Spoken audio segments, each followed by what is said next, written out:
تو اب اللہ تعالیٰ نے پے در پے ان کے اوپر مختلف عذابات بھیجے، اور یہ ایک بڑے یونیک عذاب ہیں جو بنی اسرائیل کے اوپر آئے ہیں، بڑے حیران کن۔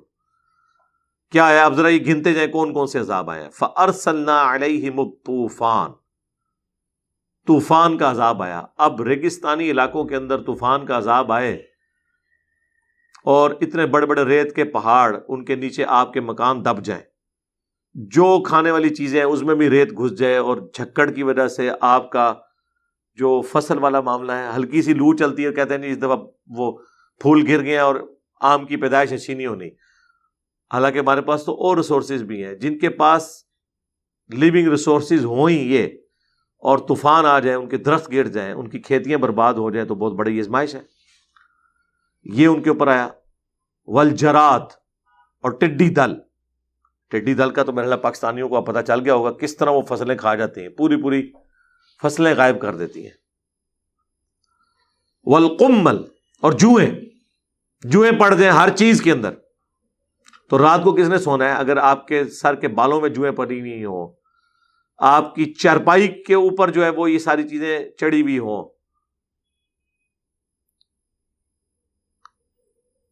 والضفادع، اور مینڈک، ہنڈیا میں سے مینڈک پھدکتے ہوں، ہر جگہ مینڈک ہی مینڈک پھر رہے ہوں۔ وہ ویسے ہی بندے کو کراہت آتی مینڈک کو دیکھ کے، ہے تو باقی جانور بھی ننگے ہوتے ہیں لیکن وہ تو بالکل ہی ننگے فیل ہو رہا ہوتا ہے، اور اس کی حالت بھی دیکھ کے کراہت آتی جیسے چھپکلی کو دیکھ کے۔ والدم، اور خون کا یہ حال تھا، وہ ہنڈیا پکاتے تھے، کھانے کے لیے بیٹھتے تھے، ہنڈیا کھولی، خون نکل آیا بیچ میں سے، پکایا کچھ اور تھا، جو چیز بھی شوربے کی جگہ خون نکل آیا۔ آپ بھی ذرا مجھے بتائیں نا، آپ کو تو گوشت کی جگہ دال دے دے تو آپ کا موڈ آف ہو جاتا ہے، اور آپ کو گوشت کا بتا کے اینڈ پہ ہنڈیا کھولے، اس میں سے خون نکل آئے، شوربے کی جگہ خون نکل رہا ہو، تو کیا حالت ہوگی؟ اور ہر گھر میں ایسا ہو۔ ایک تو ہے نا کہ ہم نہیں ہنڈیا پکا لیں گے، لیکن جب اللہ کا عذاب آیا ہوا ہے، کوئی بھی ہنڈیا پکائیں گے وہ خون بن جانی ہے۔ آیات مفصلات، یہ واضح نشانیاں تھیں، الگ الگ آئیں باری باری۔ فاستکبروا، پس وہ تکبر کرتے تھے، وکانوا قوما مجرمین، اور وہ ایک پیشہ ور مجرم قسم کی قوم تھی۔ اب یہ جب عذابات آتے تھے تو ان کا اس وقت ایٹیچیوڈ کیا ہوتا تھا؟ اس وقت بندے کے پتر بن جاتے تھے۔ مینڈکوں کا عذاب آ گیا، اچھا اس کے اوپر اب فلمیں بھی بن چکی ہوئی ہیں، ویسے انہوں نے پریکٹیکلی وہ کر کے یہ ساری چیزیں دکھائی ہیں۔ وَلَمَّا وَقَعَ عَلَيْهِمُ الرِّجْزُ، جب ان کے اوپر کوئی عذاب آتا تھا اللہ کی طرف سے، قالوا یا موسیٰ، تو وہ آ کے موسیٰ علیہ السلام سے آ کے دعا کرواتے تھے۔ یار اب اس بندے سے تم دعا کروانے آ رہے ہو تو اب تو تمہیں یقین آ جانا چاہیے کہ اللہ کا پیغمبر ہے، کہ تم سب فیل ہو گئے ہو اس تکلیف کو ٹالنے میں، اور اس شخص کے پاس جا رہے ہو کہ جس نے اپنے رب سے دعا کروا کے تمہاری تکلیف ٹالنی ہے، تو اس رب پہ ایمان کیوں نہیں لاتے؟ تو کہتے ادعو لنا ربک بما عہد عندک، دعا کیجیے اپنے رب کے حضور، جو عہد ہے آپ کا، آپ اللہ کے خاص بندے ہیں، اور رب بھی ہمارا نہیں، جو تمہارا رب ہے، ماننا پھر بھی کوئی نہیں۔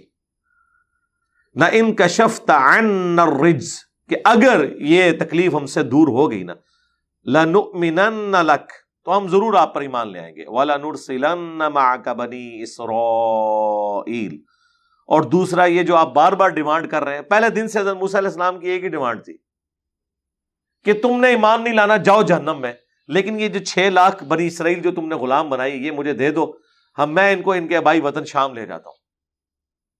آج کل یہی ہوتا ہے نا لوگوں کو، زیادہ مسئلہ حکومتوں کو، کہ یار یہ جو ہے وہ ہم اپنے ملک میں مہاجرین نہیں آنے دیں گے، ان کو نکال دیں، جس طرح برما کے مسلمانوں کے ساتھ انہوں نے کیا، ان کو نیشنلٹی کینسل کر دی۔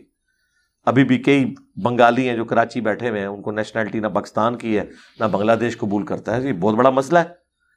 تو الٹیمیٹلی اگر ایک کوئی بندہ ان میں منجی آتا ہے اور وہ کہتا ہے کہ ٹھیک ہے یار، جتنے پاکستان کے اندر اس طرح کے مہاجر ہیں میرے والے کرو، میں ان کو لے جاتا ہوں ادھر سے، تم اپنی اکانومی سنبھال لو، تو بالکل تیار ہونا چاہیے۔ تو یہ فرعونی کیوں نہیں تیار ہوئے؟ اس لیے کہ وہ سارے غلام تھے، انڈیپینڈنٹ نہیں تھے، وہ مفت کے ملازم تھے، ان کے اپنے ملازم کون چھوڑتا ہے؟ اتنی بڑی مین پاور جن کے ذریعے انہوں نے اتنے بڑے بڑے پیرامڈز بنوائے، یا باقی اپنے کام نہریں جاری کروائیں، ڈیمز بنوائے، یہ سارے کام، اور ایک سستی لیبر ان کو اویلیبل تھی. لیکن جب عذاب آتا تھا تو کیا کہتے تھے؟ اگر یہ تکلیفیں ہم سے دور ہو گئیں، ہم ضرور ایمان لے آئیں گے تم پر، اور جو تمہاری خواہش ہے نا کہ بنی اسرائیل کو تم لے کے جانا چاہتے ہو شام میں، ابراہیم علیہ السلام کے مسکن میں لے جانا، اجازت ہے. اب وہ دعا کر دیتے موسیٰ علیہ السلام، دعا کی برکت سے عذاب ٹل جاتا. اور دیکھیں ایک دفعہ نہیں ہوا یہ، اللہ تعالیٰ نے فرمایا ہم نے یہ سارے عذابات وقتاً فوقتاً بھیجے ہیں. یعنی پہلے طوفان آیا، دعا کروائی، ٹل گیا، پھر منکر ہو گئے. دوسرا موقع اللہ نے دیا، ٹڈی دل آیا، دعا کروائی، ٹل گیا. تیسرا موقع دیا، جوئیں، اس کے بعد پھر مینڈک، اس کے بعد خون. یہ سارے عذابات وقتاً فوقتاً آتے تھے، ہر دفعہ وہ وعدہ کر کے مکر جاتے تھے. فَلَمَّا كَشَفْنَا عَنْهُمُ الرِّجْزَ، جب ہم دور کر دیتے ان سے وہ عذاب، وہ تکلیف، إِلَىٰ أَجَلٍ، کچھ مقررہ مدت تک کے لیے، کیونکہ اس کے بعد پھر اگلا عذاب آ جاتا. ہم بالغوہ، اس مدت تک کے لیے جس تک کہ وہ پہنچ جائیں، اذا ہم ینکثون، تو وہ پھر وہ وعدہ کر کے اس کو توڑ دیتے. فانتقمنا منہم، پس پھر ہم نے انتقام لیا ان سے. ایک نہیں کتنی دفعہ ڈھیل دی ہے اس کے بعد. فاغرقناہم فی الیم، اور انہیں غرق کر کے رکھ دیا سمندر میں. بانہم کذبوا بآیاتنا، بسبب اس کے کہ وہ آیات، ہماری آیات کو جھٹلایا کرتے تھے. وَكَانُوا عَنْهَا غَافِلِينَ، اور اس سے وہ بالکل غافل ہی رہے.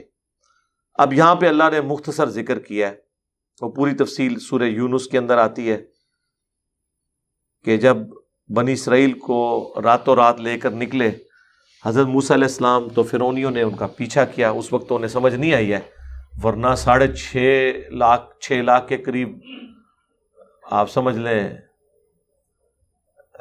لشکر ہو، 6 لاکھ کا لشکر تھا، اور 50 ہزار کے 12 قبائل تھے. اتنا بڑا لشکر لے کے ایک بندہ راتوں رات نکلے تو ہلچل نہیں مچ جاتی یار. ایک محلے میں شفٹنگ ہو رہی ہو تو رات کو کوئی سوتا نہیں ہے. لیکن اللہ نے ان پہ ایسی غفلت تاری، انہیں بعد میں پتہ چلا. پھر انہوں نے پیچھا کیا تو وہ مصر سے شام کی طرف آ رہے تھے. اس دوران کچھ سمندری جھیلیں آتی ہیں. اب وہ جھیلیں باقی نہیں رہی، انہی جھیلوں کو جوڑ کے نہر سوئز بنا دی گئی ہے. تو اتنا ہزاروں کلومیٹر کا سفر ہوتا تھا، افریقہ سے گھوم کے تو آتے تھے. وہ نہر سوئز کی وجہ سے یہ معاملہ حل ہو گیا. تو اس میں سے ہی کوئی سمندری جھیل وہ کراس کر رہے تھے. تو جب وہ سمندری جھیل کے کنارے پہنچے، پھر ساتھیوں نے کہا کہ موسیٰ مر گئے.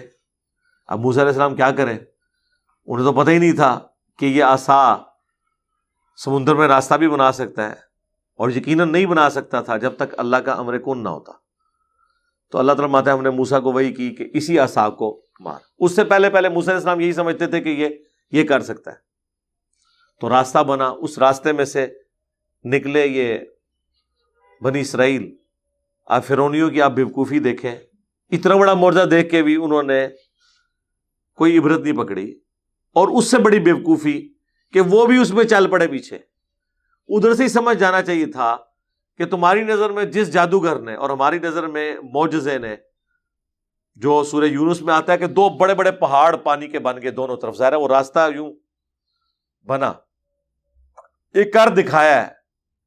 وہ کسی وقت آرڈر کرے تو دوبارہ پانی مل سکتا ہے، تو ہمارا کیا بنے گا؟ بس وہی ہوا، ان کی قسمت میں غرق ہونا لکھا تھا. پھر سورہ یونس میں آیا کہ جب وہ اسے غوطہ آیا، سارے غرق ہو رہے تھے، اس وقت وہ پھر پکارا کہ میں بنو اسرائیل کے رب کے اوپر ایمان لاتا ہوں. لیکن اللہ تعالیٰ نے فرمایا آن، اب ایمان لے کر آیا، موت کے وقت جب سب کچھ دیکھ لیا اب کوئی فائدہ نہیں ہے، اور اسے تباہ و برباد کر دیا گیا. اور پھر اللہ تعالیٰ نے فرمایا کہ آج کے دن ہم تیرے جسم کو نجات دے دیں گے تاکہ آنے والوں کے لیے عبرت بنے. وہ آج بھی میوزیم کے اندر اس کی وہ ممی رکھی ہوئی ہے.